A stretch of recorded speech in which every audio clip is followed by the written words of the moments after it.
ಎಲ್ಲರಿಗೂ ನಮಸ್ಕಾರ. ಮೊದಲನೇದಾಗಿ ನಾನು ಥ್ಯಾಂಕ್ಸ್ ಹೇಳೋಕ್ಕೆ ಇಷ್ಟಪಡೋದು ಸ್ಯಾಂಡಲ್ವುಡ್ನ ಅಧ್ಯಕ್ಷ ಆದಂಥ ಶರಣ್ ಸರ್ ಅವರು ಬಂದು ಕ್ಲಾಪ್ ಮಾಡಿಕೊಟ್ಟು ಶುಭ ಹಾರೈಸಿ ಫಸ್ಟ್ ಲುಕ್ ಟೀಸರ್ನ ಲಾಂಚ್ ಮಾಡಿಕೊಟ್ರು. ಅತ್ಯಂತ ಪ್ರೀತಿಯಿಂದ ಬ್ಲೆಸ್ ಮಾಡೋದ್ರು Sharan sir, thank you so much sir. ಹಾಗೆ ಕ್ಯಾಮ್ರಾ ಆನ್ ಮಾಡಿಕೊಟ್ಟಂಥ ಅರ್ಚಂದು ಸರ್, ಗಂಗಾಧರ್ ಸರ್, ಪ್ರತಿಯೊಬ್ಬರು ಬಂದಿದ್ದರು. ಹಲವಾರು ನಿರ್ದೇಶಕಗಳು, ನಿರ್ಮಾಪಕರುಗಳು, ಡಿಸ್ಟ್ರಿಬ್ಯೂಟರ್ಗಳು ಬಂದಿದ್ದರು. ಹಾಗೆ ಮಿನಿಸ್ಟರ್ ಸರ್ ಬಂದಿದ್ದರು, ಕೃಷ್ಣ ಬೈರೇಗೌಡ ಸರ್, ಅವರೆಲ್ಲರಿಗೂ ನಾನು ಮೊದಲು ಥ್ಯಾಂಕ್ಸ್ ಹೇಳ್ತಾ ಮತ್ತೊಂದು ಥ್ಯಾಂಕ್ಸ್ ಹೇಳೋಕ್ಕೆ ಇಷ್ಟಪಡ್ತೀನಿ. ನನ್ನನ್ನು ಅತ್ಯಂತ ಪ್ರೀತಿಸುವಂಥ ನನ್ನ ಮಾಧ್ಯಮದವರಿಗೆ ಎಷ್ಟು ದೂರ ಆದರೂ ಪರವಾಗಿಲ್ಲ, ಮಹೇಶ್ ಅವ್ರ ಕಾರ್ಯಕ್ರಮ, ಸೋಮಣ್ಣ ಸರ್ ಕಾರ್ಯಕ್ರಮ ಬಂದೇ ಬರ್ತೀವಿ, ಚಿಕ್ಕಣ್ಣ ಸರ್, ಎಲ್ಲರ ಮೇಲೆ ಒಂದು ಲಭ್ಯ ಇದೆ. ಅಷ್ಟು ದೂರದಿಂದ ಬಂದು ನಮ್ಮನ್ನು ಹಾರೈಸಿ ಆಶೀರ್ವದಿಸೋಕ್ಕೆ ಎಲ್ಲ ಮಾಧ್ಯಮದವರಿಗೆ ಶತಕೋಟಿ ಧನ್ಯವಾದಗಳು. ಹಾಗೆ ಸಿನಿಮಾ ಬಗ್ಗೆ ಮಾತಾಡೋಕ್ಕೆ ಮುಂಚೆ ನನಗೆ ಅವಕಾಶ ಕೊಟ್ಟಂಥ ಸೋಮಶೇಖರ್ ಸರ್ ಅವ್ರಿಗೆ ನಾನು ಯಾವಾಗಲೂ ಋಣಿಯಾಗಿರ್ತೀನಿ. ಅವಕಾಶ ಕೊಡೋದು ದೊಡ್ಡದು. ನಾನು ಯಾವಾಗ ಹೇಳ್ತೀನಿ, ನಮ್ಮ ತಂದೆನೋ ಚಿಕ್ಕಪ್ಪನೋ ಯಾರೋ ಆಗಿದ್ರೆ ನಾವೊಂದು ಬಿಸ್ನೆಸ್ ಮಾಡ್ತೀನಿ, ಒಂದು 5 ಲಕ್ಷ ರೂಪಾಯಿ ಬಂಡವಾಳ ಹಾಕ್ತಿದ್ರೆ ನಾವು 100 ಕ್ವಶನ್ ಕೇಳ್ತಾರೆ. ನಾವು ಬರೆಯುವಂಥ ಒಂದು ವೈಟ್ ಪೇಪರ್ ಮೇಲೆ ಅದು ನಿಜ ಇರುತ್ತೋ ಸುಳ್ಳು ಇರುತ್ತೋ ಅದ್ರ ಮೇಲೆ 16 ಕೋಟಿ ಅಂತ ಹಾಕುವಂಥ ಒಬ್ಬ ನಿರ್ಮಾಪಕ ತಂದೆ ಕ್ಷಮಾನ ಅವ್ರಿಗೆ ನಾನು ಯಾವಾಗಲೂ ಇಂಥ ಅವಕಾಶ ಕೊಟ್ಟಿದ್ದಕ್ಕೆ ನಾನು ಚಿರಋಣಿಯಾಗಿರ್ತೀನಿ. ಥ್ಯಾಂಕ್ ಯು ಸರ್, ಅವಕಾಶ ಕೊಟ್ಟಿದ್ದಕ್ಕೆ. ಹಾಗೆ ನನ್ನ ಮೇಲೆ ನಂಬಿಕೆ ಇಟ್ಟು ನಿರ್ದೇಶಕರೇ ಬನ್ನಿ, ನನಗೊಂದು ನಿರ್ದೇಶನ ಮಾಡಿ ಒಂದು ಜೊತೆಲೇ ಒಂದು ಕಾಂಬಿನೇಷನ್ ಕೆಲಸ ಮಾಡಬೇಕು ಅಂತ ಎಷ್ಟೋ ಸಲ ನಾವು ಉಪಾಧ್ಯಕ್ಷ ಟೈಮಲ್ಲಿ ಚಿಕ್ಕಣ್ಣ ಸರ್ ಹೇಳ್ತಾ ಇರ್ಬೇಕಾದ್ರೆ ಒಂದಿನ ನನ್ನ ಕಾಲ್ ಬಂತು ಚಿಕ್ಕಣ್ಣ ಸರ್ ಕಡೆಯಿಂದ, ಬನ್ನಿ ಒಂದು ಕತೆ ಬಂದಿದೆ, ಮಹೇಶ್ ಅವ್ರದ್ದು ಕತೆ, ಕೂತು ಒಂದು ಕತೆ ಕೇಳಿ ನಿರ್ದೇಶನ ಮಾಡಬೇಕು ಅಂತ ಕೇಳಿದಾಗ ಚಿಕ್ಕಣ್ಣ ಸರ್ ಕರೆದು ಕತೆ ಕೇಳಿಸ್ತಾರೆ. ನಿಜವಾಗ್ಲೂ ನನಗೆ ಕತೆ ಬಗ್ಗೆ ಬಹಳ ದೊಡ್ಡ ವಿಶ್ವಾಸ ಬಂತು. Thank you sir Chikkanna sir, ನನಗೊಂದು ನಿಮ್ಮ ಜೊತೆ ಕೆಲಸ ಮಾಡೋ ಅವಕಾಶ ಕೊಟ್ಟಿದ್ದಕ್ಕೆ ನಾನು ನಿಮ್ಮ ಋಣಿಯಾಗಿರ್ತೀನಿ ಸರ್. ಹಾಗೆ ಯಾವಾಗ ಸುಧಾಕರ್ ಸರ್ ಹೇಳ್ತಾ ಇದೆ, ಕಾಟೇರಿ ಟೈಮಲ್ಲಿ, ರಾಬರ್ಟ್ ಟೈಮಲ್ಲಿ, ಹಲವಾರು ಸಂದರ್ಭದಲ್ಲಿ ಸರ್ ಇವರ ಪ್ಯಾಷನೇಟ್ DOP ನಿಮ್ಮ ಜೊತೆ ಯಾವುದೋ ಒಂದು ಸಿನಿಮಾ ಮಾಡಬೇಕು ಅಂತ ಹಲವಾರು ಸಂದರ್ಭದಲ್ಲಿ ಸಿಕ್ಕಿದಾಗ ಬ್ಯುಸಿ ಇರ್ತಿದ್ರು ಅವರು, ನನ್ನ ಜೊತೆ ಕಾಂಬಿನೇಷನ್ ಮಾಡೋಕ್ಕಾಗಿಲ್ಲ. ಬಟ್ ಇವತ್ತು ಅವ್ರ ಜೊತೆ ಕೆಲಸ ಮಾಡುವಂಥ ಒಂದು ಅವಕಾಶ ಸಿಕ್ಕಿದೆ. Thank you Sudhakar sir. ಹಾಗೆ ನಾನು ಅತ್ಯಂತ ಹೆಚ್ಚು ಇಷ್ಟಪಡುವಂಥ ಮ್ಯೂಸಿಕ್ ಡೈರೆಕ್ಟರ್, ಕಲ್ಟ್ ಕ್ಲಾಸಿಕ್ ಆಗ್ಬೋದು, ಒಂದು ಆಲ್ಬಮ್ ಅಂತ ಹರಿಕೃಷ್ಣ ಸರ್ ಅಂದರೆ ಫಸ್ಟ್ ವ್ಯೂ ಆಗಬೇಕು ಅನ್ನೋ ವೆಯ್ಟ್ ಮಾಡುವಂಥ ನಾನು ಅವರ ದೊಡ್ಡ ಅಭಿಮಾನಿ. ಅವ್ರು ಯಾವುದೇ ಸಿನಿಮಾ ಆಗ್ಬೋದು, ಯಾವುದೇ ಲ್ಯಾಂಗ್ವೇಜ್ ಆಗ್ಬೋದು, ನಾನು ಅವ್ರನ್ನ ನಿರ್ದೇಶನಕ್ಕೂ ಕಾಯ್ತೀನಿ, ಅವರ ಸಂಗೀತ ನಿರ್ದೇಶನ ಕಾಯ್ತಾ ಅವ್ರ ಜೊತೆ ಕೆಲಸ ಮಾಡಬೇಕು ಅಂತ ಅಯೋಗ್ಯ ಸಿನಿಮಾದಲ್ಲಿ ಕೊನೆಗಳಿಗೆಲ್ಲ ಆಗಲಿಲ್ಲ, ಕಾರಣಾಂತರಗಳಿದೆ. ಆದರೆ ಅದು ನೆರವೇರ್ತಾ ಇದೆ ನನ್ನ 4ನೇ ಸಿನಿಮಾದಲ್ಲಿ. ಅದು ಹರಿಕೃಷ್ಣ ಸರ್ ಜೊತೆ ನಾನು ಕೆಲಸ ಮಾಡುವಂಥ ಅವರ ಸಾಂಗ್ಗಳಲ್ಲಿ ನಾನು ಒಂದು ಭಾಗಿಯಾಗುವಂಥ ಅವಕಾಶ ಕೊಟ್ಟಿದ್ದಕ್ಕೆ ಹರಿಕೃಷ್ಣ ಸರ್ಗೆ ಥ್ಯಾಂಕ್ ಯು ಸೋ ಮಚ್. ಎಲ್ರಿಗೂ ನಮಸ್ಕಾರ. ಜೋಡೆತ್ತು ಈ ಸಿನಿಮಾಲಿ ನಾನು ಭಾಗಿಯಾಗಿರೋದು ತುಂಬ ಖುಷಿ ಇದೆ.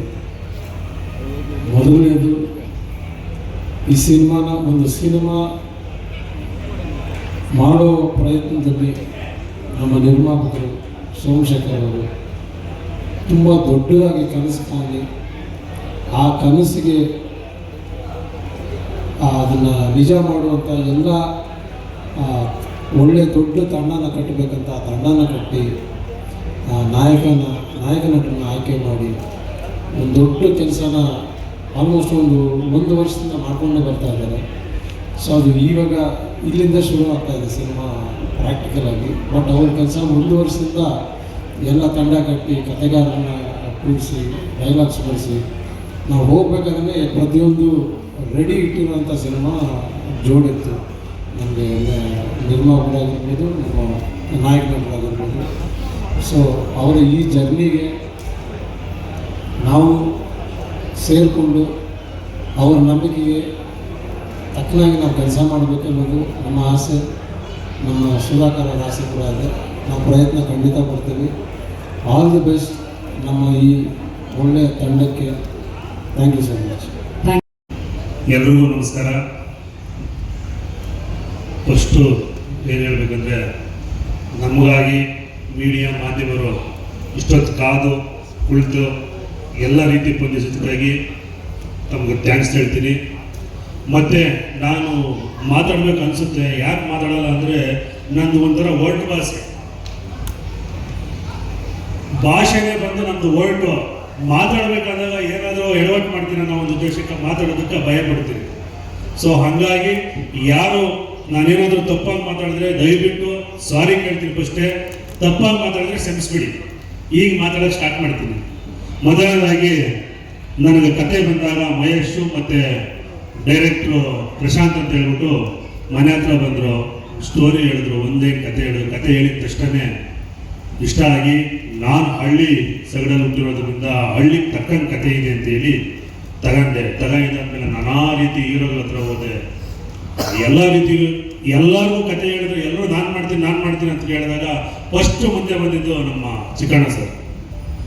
ಸೊ ಚಿಕ್ಕಣ್ಣ ಸರ್ಗ ನನಗೆ ಇಷ್ಟೊಂದು ಸ್ಪಂದಿಸ್ತಾ ಇರೋದಕ್ಕೆ ನಾನು ಯಾವಾಗಲೂ ಚೆನ್ನುಡಿ ಸರ್, ಚಿಕ್ಕಣ್ಣ ಇವತ್ತು ಈ ಮಟ್ಟಕ್ಕೆ ಟೀಚರ್ ಆಗ್ಬೇಕಂದ್ರೆ ಎಲ್ಲ ರೀತಿಯಲ್ಲಿ ಚಿಕ್ಕಣ್ಣನೇ. ಯಾಕಂದ್ರೆ ಇವತ್ತು ನನಗೆ ಟೆಕ್ನಿಷಿಯನ್ಸ್ ಏನಿದ್ದಾರೆ, ಡೈರೆಕ್ಟರ್ ಆಗಿರ್ಬೋದು, ಕ್ಯಾಮ್ರಾಮನ್ ಆಗಿರ್ಬೋದು, ಹರಿ ಸರ್ ಆಗಿರ್ಬೋದು, ಮತ್ತೆ ನಮ್ಮ ರಾವ್ನ ಪರಿಚಯ ಮಾಡಿಕೊಟ್ಟಿದ್ದು ನಮ್ಮ ಸುಧಾಕರ್. ಚಿಕ್ಕಣ್ಣ ಮತ್ತೆ ಸುಧಾಕರ್ ಇವರಿಬ್ರು ಜೋಡಿ ಅಂತಾದ್ರೆ ಮಹೇಶ್ ಡೈರೆಕ್ಟರ್ ಅಂಡ್ ಕಥೆಗಾರ ಡೈರೆಕ್ಟರ್ ಇವರಿಬ್ರು ಒಂದ್ ಕಡೆ ಜೋಡಿತ್ತು. ಮತ್ತೆ ಈ ಕಥೆಯಲ್ಲಿ ಡೈಲಾಗ್ ರೈಟರ್ಗಳಾದಂಥ 3 ಜನ, ಮಾಸ್ತಿ ಸರ್ ಆಗಿರ್ಬೋದು, ನಮ್ಮ ಚಂದ್ರಶೇಖರ್ ಸರ್ ಆಗಿರ್ಬೋದು, ನಳವಳ್ಳಿ ಸರ್ ಆಗಿರ್ಬೋದು, ನಂದು 3ನೇ ಮೂವಿ, ಚಿಕ್ಕಣ್ಣನ 3ನೇ ಮೂವಿ, 3 ಜನ ಡೈಲಾಗ್ ರೈಟರ್ಗಳಾಗಿರೋದ್ರಿಂದ 9 ಬರುತ್ತೆ. ಎಲ್ರಿಗೂ ಒಳ್ಳೇದಾಗಲಿ ಅಂತ ಹೇಳ್ತಾ ನಾನು ಮಾತು ಮುಗಿಸ್ತೀನಿ. ಜೈ ಹಿಂದ್, ಜೈ ಕರ್ನಾಟಕ. ಹರಿಕೃಷ್ಣ ಸರ್, ಸಾಂಗ್ಸ್ ಎಷ್ಟಿರುತ್ತೆ ಸರ್ ಈ ಫಿಲಮಲ್ಲಿ? ಏನಾದ್ರು ಪ್ಲಾನ್ ಮಾಡಿದ್ದೀರಾ? ಯಾವ ಥರ ಇರುತ್ತೆ? ಒಂದು 5 ಸಾಂಗ್ಸ್ ಇರ್ತದೆ. ತುಂಬ ಎಮೋಷನಲ್ ಆಗಿರೋ ಒಂದು ಕತೆ. ಪ್ರೀತಿ ಅನ್ನೋದು ಅದಕ್ಕೆ ಒತ್ತು ಜಾಸ್ತಿ ಇರುತ್ತ ಕತೆ. ನಮ್ಮ ಚಿಕ್ಕಣ್ಣವ್ರು ಹೇಳ್ದಂಗೆ ಸಿನಿಮಾ ನೋಡಿದಾಗ ಜೋಡೆತ್ತು ಏನು ಅನ್ನೋದು ಗೊತ್ತಾಗುತ್ತಲ್ಲ. ಸೊ ಆ ಜೋಡೆತ್ತು ಅನ್ನೋ ಪದನೇ ತುಂಬ ಎಮೋಷ್ನಲ್ಗೆ ಅಟ್ಯಾಚ್ ಆಗಿರೋದು ಅಂತ ಕತೆ ಅಂತ ಟೈಟ್ಲ್ ಇಟ್ಟಿರೋದು. ಸೊ ಇಡಿಯಾಗಿ ಹಾಡುಗಳಿರ್ಬೋದು, ಬ್ಯಾಕ್ಗ್ರೌಂಡ್ ಸ್ಕೋರ್ ಇರ್ಬೋದು, ಇಟ್ ಬಿ ವೆರಿ ಎಮೋಷ್ನಲ್ ಅಂತಲೇ. ಬಟ್ ಒಂದು ಆಡಿಯನ್ಸ್ ಬೇಕಾಗಿರೋ ಒಂದು ಮಾಸ್ ಸಾಂಗ್ಸ್ ಇರ್ಬೋದು, ಅದು ಇರುತ್ತೆ. ಒತ್ತು ಕೊಡೋದು ಜಾಸ್ತಿ emotional songs. Chicken hair style ಕೊಟ್ಟಿದ್ದೀರಾ ನೀವು? Yes sir. ತುಂಬ ಚೆನ್ನಾಗಿದೆ. ಅಂದರೆ ಹೊಸದೊಂದು ಹೇರ್ ಸ್ಟೈಲ್ ಸೆಟ್ ಮಾಡಿದಾಗ ಕೆಲವು ಸಲ ಚೆನ್ನಾಗಿರಲ್ಲ ಕೆಲವು ಹೀರೋಸ್ಗೆ. Yes sir. ಬಟ್ ಇದು ತುಂಬ ಪರ್ಫೆಕ್ಟಾಗಿ ಬಂದಿದೆ ಹೇರ್ ಸ್ಟೈಲ್. ಸೊ ಅದ್ರ ಬಗ್ಗೆ ಒಂದು ಸ್ವಲ್ಪ ಹೇಳಿ. Thank you sir. ನೀವು ಇಷ್ಟಪಡೋದೇ ನಮ್ಗೆ ಇಷ್ಟ ಸರ್. ಅದು ನಮಗಿದೇ ಆತಂಕ ಇತ್ತು. ಯಾಕೆಂದರೆ ಎಲ್ಲಿ ಜನ ಇಷ್ಟಪಟ್ಟಿಲ್ಲ ಅಂದರೆ ನಾವು ಯೋಚನೆಗಳು ತಪ್ಪಾಗಿತ್ತು ಅಂತ. ಸುಧಾಕರ್ ಸರ್ ಅವರ ಶ್ರಮ, ಇದ್ರ ಬಗ್ಗೆ ಯೋಚನೆ ಮಾಡೋಣ, ಈಗ ಹೋಗೋಣ ಅಂತ. ದೆನ್ ಎಲ್ಲರೂ ನಾನು ಎಲ್ಲ ಸಿನಿಮಾಗಳು ನೋಡ್ಕೊಂಬಂದಾಗ ನಾನು ಫಸ್ಟ್ ಲುಕ್ ಮಲಗಜ ಆಗ್ಬೋದು, ಯೋಗ್ಯಂಡು ಆಗ್ಬೋದು, ಏನಾದರೂ ವಿಭಿನ್ನ ಟ್ರೈ ಮಾಡ್ತೀನಿ. ಯಾಕಂದರೆ ದಟ್ ಈಸ್ ಇನ್ವಿಟೇಷನ್. ಸೊ ಅದರಿಂದ ಈ ಥರ ಹೇರ್ ಸ್ಟೈಲ್ ಬೇಕು, ಈ ಬ್ಯಾಕ್ ಡ್ರಾಪ್ ಕತೆಗೆ ತುಂಬ ಆ್ಯಕ್ಟ್ ಆಗಿರುತ್ತೆ ಅಂತೇಳಿ ನನ್ನ ತಂಡ ಇದನ್ನೆಲ್ಲ ಡಿಸೈಡ್ ಮಾಡಿ ಒಳ್ಳೆ ಡಿಸೈನರ್ ಹತ್ರ ಡಿಸೈನ್ ಮಾಡಿಸಿದ್ದೀವಿ. ನಿಮ್ಗೆ ಇಷ್ಟ ಆಗಿದೆ, ನನಗೆ ಇಷ್ಟ ಆಗಿದೆ ಸರ್. Thank you. CG ಕೂಡ ತುಂಬ ಪರ್ಫೆಕ್ಟಾಗಿ ಬಂದಿದೆ ಅಂತ ಅನ್ನಿಸ್ತು. ಎಕ್ಸ್ಟ್ರಾನರಿ. ನಿಜವಾಗ್ಲೂ ಈ ಗ್ರೌಂಡಲ್ಲಿ ನಡೆದಿದ್ದಂಥ ಟೀಸರ್ ಯಾರೂ ನಂಬಲ್ಲ. ರಿಯಲ್ ಮೌಂಟೇನ್ಗಳು ಆ್ಯಂಡ್ ಆ ಗಾಲಿ ಚಕ್ರಗಳು ಪ್ರತಿಯೊಂದನ್ನು ಸೃಷ್ಟಿ ಮಾಡಿದ್ದು ತುಂಬ ಶಾರ್ಪ್ ಬಿಲ್ಡರಿ CV ಸರ್. ಒಂದು ಹೆಸರಾಂತ ಕಂಪ್ನಿ ಅನ್ನಪೂರ್ಣೇಶ್ವರಿ, ಅಲ್ಲಿ ಕೆಲಸ ಮಾಡೋದೇ ಒಂದು ಹೆಮ್ಮೆ ಅನಿಸುತ್ತೆ. ಅಂಥ ಒಂದು ವರ್ಕ್ನ ತುಂಬ ಪ್ರೀತಿಯಿಂದ ಮಾಡಿದ್ದಾರೆ. Thank you CV sir. ನಿಮ್ಮ ಬಗ್ಗೆ ತುಂಬ ಅಪ್ರಿಷಿಯೇಟ್ ಮಾಡ್ತಾರೆ CG ವರ್ಕ್. ಎಸ್.